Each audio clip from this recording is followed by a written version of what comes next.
Hello students, very good morning to all of you.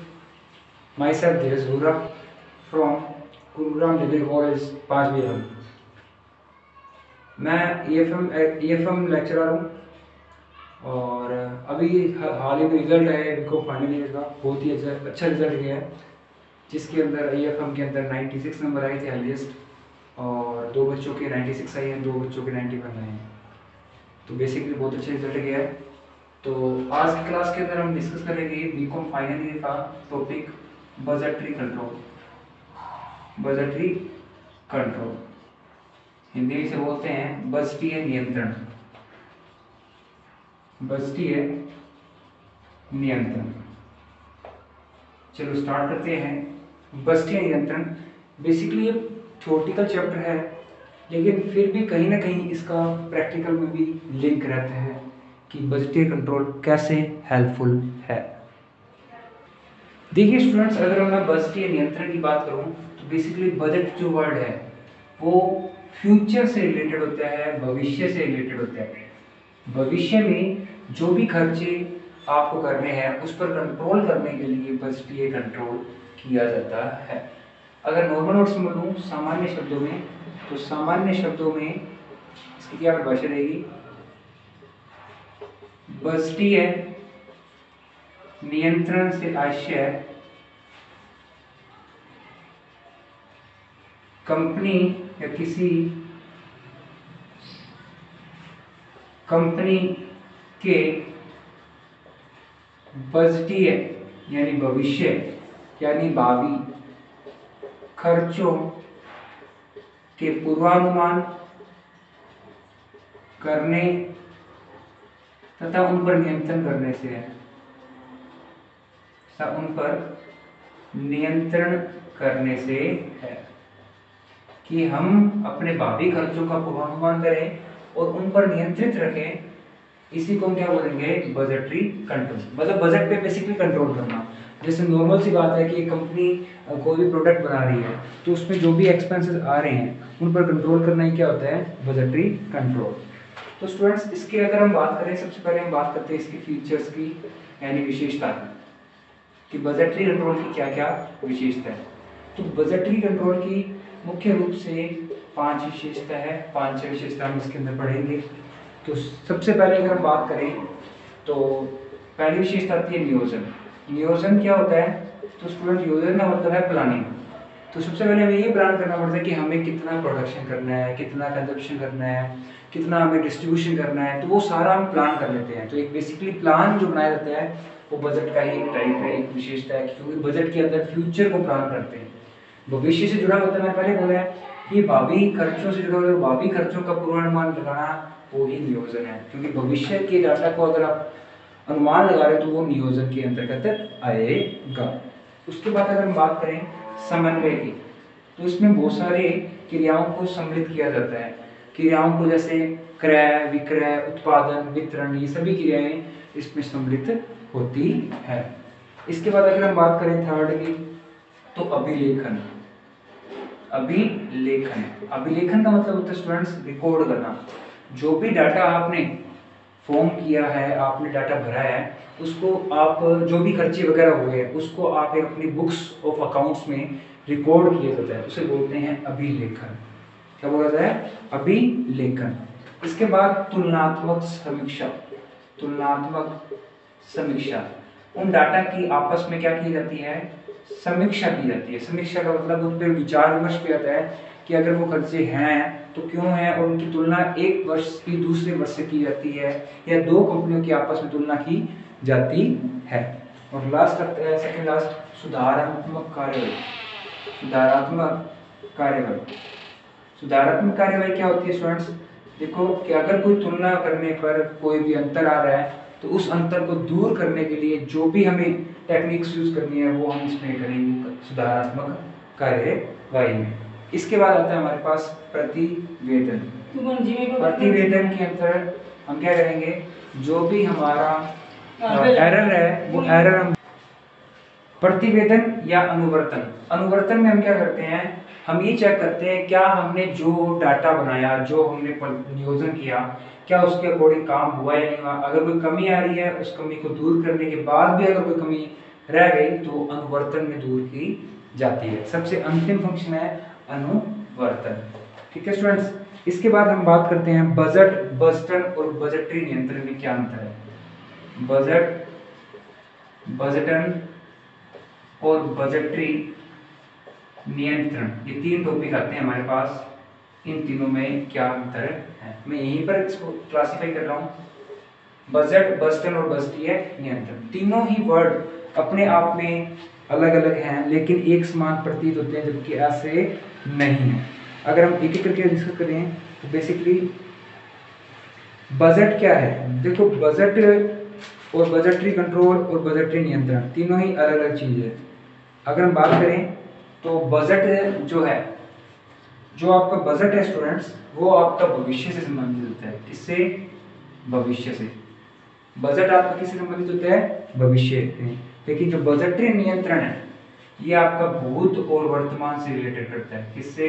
भूत और वर्तमान से। ये फ्यूचर से रिलेटेड है और ये पास्ट और प्रेजेंट से रिलेटेड होता है। ठीक है स्टूडेंट्स, अगर हम बात करें बजट की तो बजट में हम वास्तविक मापन नहीं करते, वास्तविक मापन नहीं किया जाता, लेकिन एक्चुअल का इसमें मापन नहीं होता है। इसमें वर्तमान होता है, इसीलिए वास्तविक मापन होता है। ठीक है, ये बजट के अंदर है और ये बजटरी के अंदर है। इसके बाद हमें क्या करना है, देखो बजट का जो टारगेट होता है वो लक्ष्य है, परिमाणात्मक लक्ष्य होता है। लक्ष्य कैसा होता है इसका? परिमाणात्मक, मतलब संख्या में होता है, जबकि ये बजटरी कंट्रोल गुणात्मक होता है, गुणात्मक लक्ष्य होता है इसका। लक्ष्य कैसा होता है इसका? गुणात्मक। इसमें हम किसी डाटा को अचीव करते हैं, जैसे हमारे सेल कितनी होगी तो वो हमारा एक डाटा है। उस डाटा को अचीव करने का टारगेट परिमाणात्मक में है, मतलब फिगर्स में है, तो उसको हम क्या बोलेंगे? बजट। लेकिन बजटरी नियंत्रण के अंदर फिगर्स में नहीं होती, क्वालिटेटिव में कोई चीज अपनाई जाती है। और अगर मैं बात करूं तो बजट बेसिकली इसका दायरा छोटा है और इसका दायरा बड़ा है। ठीक है, और इस बजट को बनाने की प्रक्रिया को क्या बोला जाता है? बजटन। बजट बनाने की प्रक्रिया, बजट बनाने की प्रक्रिया को बजटन कहते हैं। कुछ एक मैंने आपको इसके डिफरेंस बताए हैं, इसके बेसिस पे आप इसकी थोड़ी अच्छे से राइट आउट कर सकते हैं। इसके बाद अगर हम बात करें तो इसके बाद भी कुछ एक टॉपिक और आते हैं जिसको हमें डिस्कस कर लेना चाहिए, जैसे सीमाएं। और सीमाएं की बात करें तो सीमाओं का मतलब होता है दोष, कि कौन कौन से दोष हैं जो बजट बनाने में या बजटरी बनाने में हमें सामने आते हैं। तो इसके बारे में बजट करने जा रहे हैं। चलिए स्टार्ट करते हैं बजट।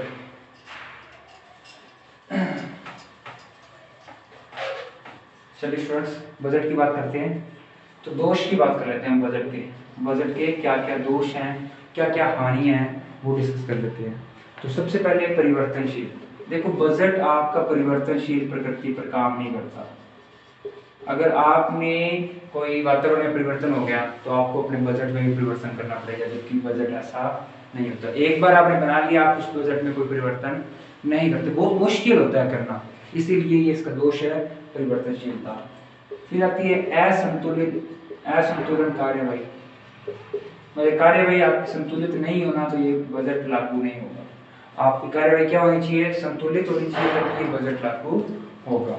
इसके अलावा बात करें तो तानाशाही। बजट में तानाशाही का जन्म हुआ है। तानाशाही का मतलब क्या होगा स्टूडेंट्स? तानाशाही का यहाँ पे मतलब है कि इसमें जो खर्चे की राशि है उनका उल्लेख होता है, आय की राशि का उल्लेख नहीं होता। जो पहले बजट बनाता है वही क्या करता है? उसको इम्प्लीमेंट करता है, उसी के अकॉर्डिंग काम चलता है। इसके बाद अगर बात करें तो कागजी कार्यवाही है बजट। क्या है? कागजी कार्यवाही। मतलब ये कागज पर बन जाता है, ज्यादा से ज्यादा कागज में यूज आते हैं, तो ये पेपर वर्क प्रक्रिया बहुत ज्यादा होती है, इसीलिए दिक्कत होती है इसमें। इसके अलावा बोले तो आंतरिक संघर्ष भी इसमें देखने को मिलता है कि जो बजट बनाते हैं वो बेसिकली आंतरिक संघर्ष से जूझते हैं।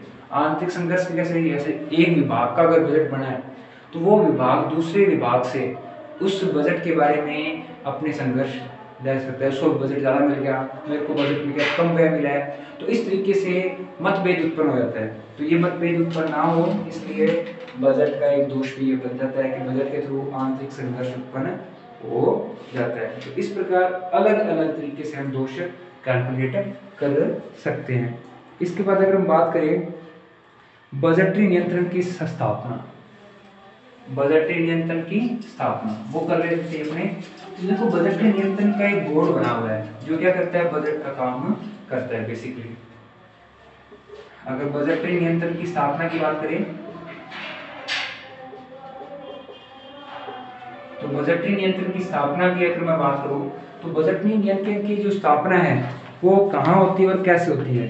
तो बेसिकली कोई भी बजटरी नियंत्रण बनाना चाहता है तो केंद्र सरकार बनाती है, केंद्र सरकार अपना बनाती है, और अगर कोई कंपनी बनाना चाहती है तो अपना बना सकती है।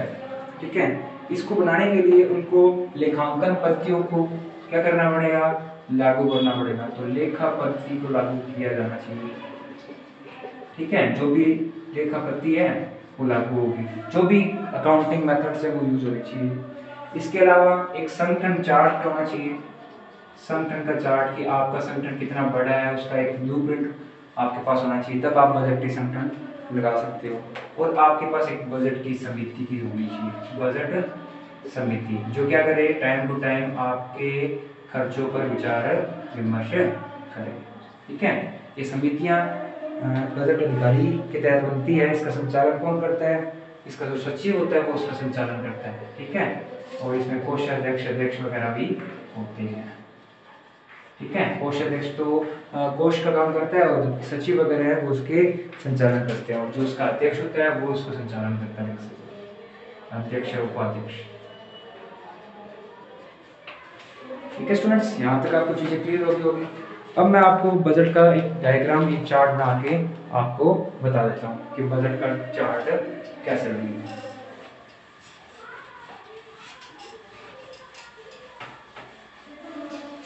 तो अगर बजट की बात करें तो बजट का संगठन का चार्ट कैसे बनेगा स्टूडेंट्स। तो सबसे पहले बजट के संगठन का चार्ट, बजट संगठन का चार्ट। तो बजट संगठन की चार्ट की अगर बात करें तो बजट संगठन में सबसे बड़ा होता है प्रबंध संचालक, प्रबंध संचालक। इसके नीचे वर्क करते हैं समिति प्रबंधक, समिति प्रबंधक। प्रबंध संचालक के नीचे आते हैं समिति प्रबंधक, इसके नीचे आता है बजट अधिकारी। ये तीन आपके मुख्य रूप से जो बजट को कंट्रोल करते हैं वो यही होते हैं। इसके बाद जितने भी विभाग हैं उन विभाग के अधिकारी बजट अधिकारी के नीचे आते हैं। जितने भी अधिकारी हैं जैसे क्रय अधिकारी, विक्रय अधिकारी, विपणन अधिकारी। ठीक है, इसके अलावा आप बात करो वित्त अधिकारी। ठीक है, इसके बाद आपके क्रय विक्रय हो गया, वित्त हो गया, विपणन हो गया। इसके बाद अपने बोलोगे स्टॉक अधिकारी। ठीक है, और अन्य अधिकारी। जो भी आपके अधिकारी हैं वो बजट अधिकारी के नीचे ही आते हैं, जो क्या करते हैं, इन सभी के अधिकारों को कंट्रोल करते, प्रबंधक को कंट्रोल करते हैं। अब देखो बेसिकली क्रय बजट का काम क्या होता है, परचेज को डिसाइड करना, कितनी परचेज करनी है, कितनी सेल करनी है। स्टॉक का काम भी इसी के साथ होता है, स्टॉक का काम। ठीक है, और जो सेल डिपार्टमेंट होता है वो क्या करता है, सेल एक्सपेंसेस को लिस्ट बनाता है, सेल्स एक्सपेंस बनाता है, सेल्स बजट बनाता है कि भविष्य में कितने सेल्स के खर्चे होने हैं वो सब। विपणन अधिकारी क्या करता है, तो विपणन अधिकारी मार्केटिंग के एक्सपेंडिचर बताता है, मार्केटिंग कितनी करनी है, कितने एक्सपेंडिचर होने वाले हैं, तो ये मार्केटिंग बजट के थ्रू बताता है। अगर वित्त अधिकारी की बात करें तो वित्त अधिकारी वित्त से रिलेटेड क्या करता है, कार्य करता है। और अन्य अधिकारी के अंदर उत्पादन, प्रशासन ये सब आ जाएंगे, उत्पादन, प्रशासन, ये सब अन्य व्यय इसके अंदर आ जाएंगे। तो इस प्रकार ये बजट का चार्ट आप बना सकते हो। तो अलग अलग तरह के बजट का प्रयोग करके हम बजट के चार्ट को बना सकते हैं। इसके बाद अगर हम बात करें तो बजट बनाने के लिए बजट का प्रतिवेदन होना जो जरूरी है। प्रतिवेदन क्या होता है, बेसिकली बजट बनाने के लिए आप जिस पेपर पे बजट बनाते हो उसे बोलते हैं बजट का प्रतिवेदन। अगर बजट की प्रतिवेदन की बात करें तो प्रतिवेदन वो होता है जिस पर बजट बनाया जाता है। तो बजट प्रतिवेदन क्या है स्टूडेंट्स? बजट बनाने के लिए जिस सारणी का प्रयोग किया जाता है, उस जिस प्रतिवेदन का प्रयोग किया जाता है उसे बजट प्रतिवेदन कहा जाता है। ये प्रतिवेदन मासिक भी बन सकता है, त्रैमासिक भी बन सकता है, ठीक है, वार्षिक भी बन सकता है, अलग अलग है, जैसे आपकी जरूरत होती है वैसे आप प्रतिवेदन बना सकते हो, ठीक है। इसके बाद अगर हम बात करें तो बजट अनुपात क्या होता है, नेक्स्ट टॉपिक आता है हमारे पास बजट अनुपात। तो स्टूडेंट्स बजट अनुपात क्या होता है? बजट अनुपात आपको बताता है कोई भी अनुमानों के बीच में अंतर आ रहा है और अंतर का अनुपात निकाला जाता है तो उसे बोलते हैं बजट अनुपात। अनुपातों का अनुपात निकाला जाता है, अनुपातों का अनुपात निकाला जाता है तो उसे बोलते हैं बजट अनुपात। जैसे एग्जांपल मैं बोलूं तो कैपेसिटी रेशियो निकालना है, क्या निकालना है? Capacity ratio. तो स्टूडेंट्स कैपेसिटी रेशियो हावर्स में निकलता है, किस पे निकलता है? हावर्स पे। तो ये निकालेंगे कैसे? जितने एक्चुअल हावर वर्क किए अपॉन में बस्टेड हावर इंटू सो ये निकल जाएगा आपका कैपेसिटी रेशियो। एफिशिएंसी रेशियो कैसे निकलेगा स्टूडेंट्स? एफिशिएंसी रेशियो, तो एफिशिएंसी रेशियो आपका निकलता है हावर्स पे, स्टैंडर्ड हावर अपॉन में एक्चुअल हावर इनटू 100, इससे आपका एफिशिएंसी निकल जाएगा। एफिशिएंसी हावर्स पे निकलता है, कैपेसिटी आपके बस्टेड हावर्स पे निकलता है, ठीक है। एफिशिएंसी में ये बताता है कि आपको कितने घंटे काम करना, कितने घंटे आपने काम किया और कितने घंटे आपने काम किया था। जैसे एग्जांपल, एक बंदे को 10 घंटे काम करने को बोला है, उसने काम किया 8 घंटे, एक्चुअल में 8 घंटे में भी उसने 7 घंटे किया, तो ये 10 हो गया बस्टेड, 8 हो गया स्टैंडर्ड, 7 हो गया एक्चुअल। और अगर 7 के हिसाब से निकालें तो एक्चुअल के हिसाब से निकालें 7/10 इंटू 100, तो उसकी एफिशिएंसी कितनी थी? 70%। और अगर कैपेसिटी के लिए थी 70, एफिशिएंसी कितनी थी? तो 8 में से 7 घंटे काम किया है तो 8/7 इंटू 100, तो उसने एफिशिएंसी क्या यूज की है वो आप देख लो, 110% है। लगभग आ जाएगा 7 एकम 7, 7 एकम 7, 1 10, 7 एकम 7 3 30, 7 28 24, लगभग 114% के आसपास आएगा, ठीक है। तो इस प्रकार आप इसमें रेशियो निकाल सकते हैं। एक क्वेश्चन के थ्रू हम उसको डिस्कस कर लेते हैं स्टूडेंट्स। क्वेश्चन के थ्रू हमें पता लग जाएगा कि कैसे रेशियो आपके एग्जाम में आ सकते हैं। देखिए भाई, एक रेशियो के थ्रू हम इसको डिसाइड कर लेते हैं। प्रैक्टिकल क्वेश्चन थोड़ा सा ले लेता हूँ मैं। सपोज मेरे को क्या निकालना है, यहाँ पे मेरे को दे रखा है क्वेश्चन में बस्टेड प्रोडक्शन 160 यूनिट, ठीक है। एक्चुअल प्रोडक्शन दे रखा है 150 यूनिट।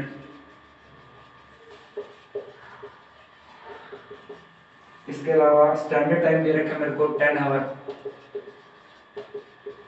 पर यूनिट, और एक्चुअल आवर दे रखा है मेरे को 1200।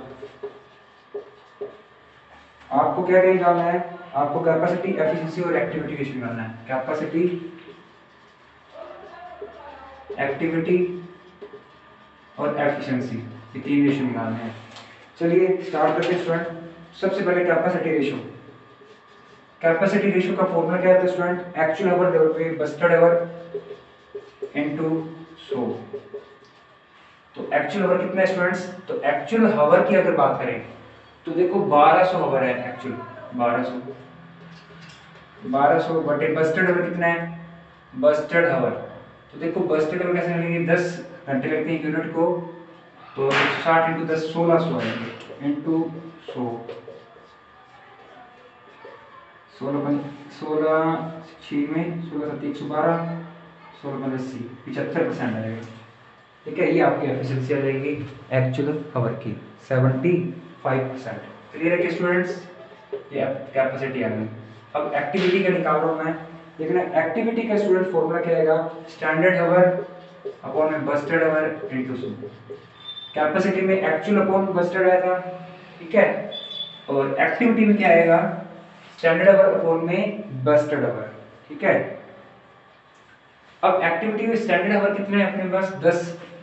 अब 10 इंटू हमने एक्चुअल में वर्क कितना किया 150, तो 1500 बटे में बस्टेड आवर कितना है स्टूडेंट्स, तो 10 इंटू 160 1600 इंटू 100, 2 से 2 काट दो, 16 का इसमें भाग दो, 16 8 की 144, 144 फिर 6 60, 16 3 32, 16 38, 48 12 120, 16 5 80, 16 6 में 16 7 112, 83.7% लगभग, सॉरी यही आएगा 93.7% रहेगा शायद, 93.75% रहेगा।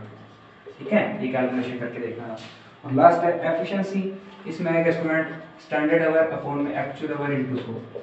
तो स्टैंडर्ड आवर आपका है 1500, एक्चुअल आवर आपको दे रखा है 1200 इंटू 100, ये 2 0 से 2 0 कट गई, 12 कम 12 3 30, 12 2 24 6 60 5 7 125%। तो इस तरीके से हम रेशियो निकाल सकते हैं। तो फाइनली हमने ये रेशियो निकाल के हम फाइनली रेशियो कंप्लीट कर सकते हैं। तो इस तरीके से एग्जाम में क्वेश्चन आ सकता है। तो आपसे कैपेसिटी, एक्टिविटी और एफिशिएंसी कैसा भी रेशियो पूछा जा सकता है। क्लियर स्टूडेंट्स, एक बार इक्वल कर लें। कैपेसिटी का फॉर्मूला होता है एक्चुअल अपॉन बस्टेड इनटू 100, और अगर एक्टिविटी की बात करें तो बस स्टैंडर्ड अपॉन बस्टेड इनटू 100, और एफिशिएंसी की बात करें तो actual upon standard into 100, standard upon actual into 100। Thank you for watching this video. Thank you.